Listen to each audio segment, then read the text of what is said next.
Salut à tous, bienvenue sur Planète Foot. Aujourd'hui, on aborde un véritable séisme dans le monde du foot. Achraf Hakimi, le latéral droit star du PSG et de la sélection marocaine, s'est déclaré prétendant sérieux au Ballon d'Or 2025 lors d'une interview choc sur Canal+, un défenseur qui vise le trophée suprême, traditionnellement dominé par les attaquants, et milieu offensif. Est-ce si improbable? Avec un saison 2024-2025 historique, Hakimi pourrait bien briser les stéréotypes sur les défenseurs.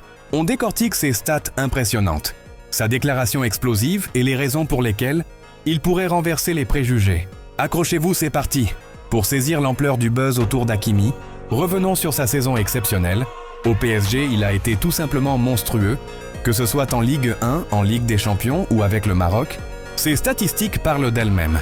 11 buts et 16 passes décisives, toutes compétitions confondues, avec 54 apparitions, 6486 BD. Des réalisations cruciales, notamment en Ligue des Champions, où il a marqué lors du quart de finale, deuxième manche de la demi-finale, deuxième manche et même en finale contre l'Inter Milan, ouvrant le score pour mener le PSG à la victoire. Un défenseur qui inscrit des buts dans les 3 phases à élimination, direct d'une compétition aussi prestigieuse, c'est rarissime. Mais Hakimi n'est pas qu'un attaquant déguisé. Il excelle dans son rôle défensif. Solide dans les duels, placement intelligent, il a neutralisé des pointures comme Erling, Haaland ou Harry Kane en Ligue des Champions 3. Ce équilibre entre rigueur défensive et impact offensif le rend unique, redéfinissant le poste de latéral moderne. Aucun autre défenseur latéral n'a affiché un tel combo de buts, assists et contributions défensives cette saison. Alors ces chiffres surpassent ceux de la plupart des ailiers. C'est dans son interview exclusive à Canal+ qu'Hakimi a lâché la bombe sur ses ambitions. Écoutez ces mots: si j'ai la chance de le gagner, je pense que je le mérite aussi. Après la saison historique que j'ai faite, il n'y a pas beaucoup de joueurs qui ont marqué en quart. Demi et finale, surtout que c'est plus dur en tant que défenseur. Les gens pensaient que je suis attaquant au milieu, mais non. Je joue dans une ligne de 4 et je dois penser à défendre. Il enfonce le clou.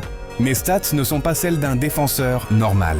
Quand un défenseur fait ça, il mérite plus qu'un attaquant. Boum, un vrai révolution. Hakimi ne revendique pas seulement un place, il questionne un système qui marginalise les défenseurs. Historiquement, seuls 3 ont remporté le Ballon d'Or: Beckenbauer, Samer et Cannavaro, aucun latéral.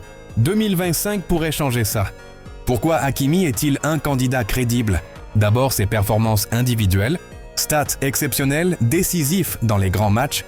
Ensuite l'impact collectif. Au PSG, il a contribué à remporter la Ligue 1, la Ligue des Champions et la Coupe de France avec le Maroc.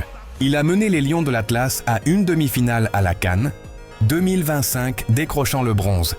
Avec un but en petite finale contre l'Égypte, son leadership et sa polyvalence incarnent un Ballon d'Or. Le contexte joue en sa faveur. Pas de dominateur clair comme Messi ou Ronaldo autrefois.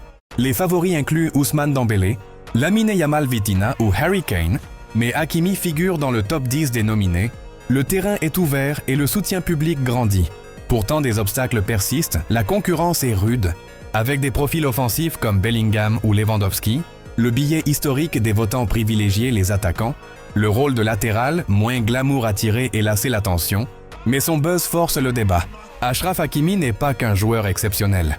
Il transforme la vision des défenseurs dans le foot moderne. Sa saison historique, sa déclaration, audacieuse et son impact font de lui un prétendant légitime au Ballon d'Or. 2025, c'est quoi cette année? Marquera-t-elle l'événement d'un défenseur au sommet? Dites-nous en commentaire qui est votre favori.